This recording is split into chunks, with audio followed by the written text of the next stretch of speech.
To assemble your casainc PS Board 3 back panel design outdoor Adirondack chair, carefully unpack all parts from the box. Inspect the box's contents to make sure you have received all components.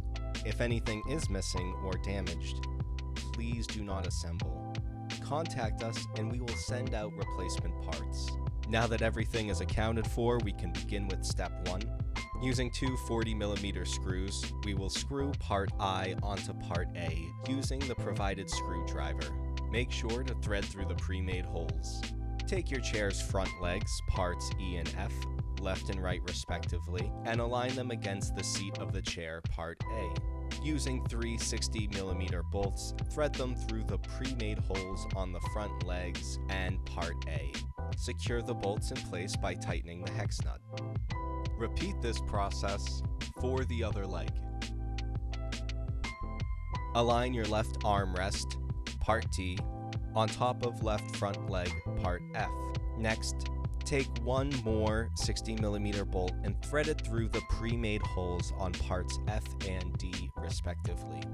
We will follow this same process for your right armrest, part C, as well as right front leg E.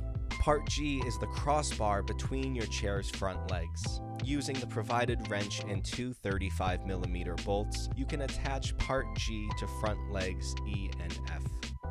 The backrest of the chair is part B. It connects to the seat of the chair by threading two 65mm bolts from the outside of the armrests, parts C and D. Using two 35mm bolts, the backrest can be screwed in through the pre-made holes.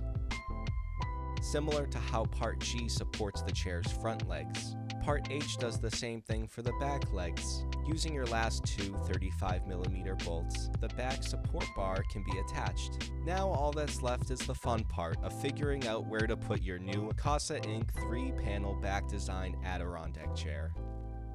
Please subscribe for more assembly videos.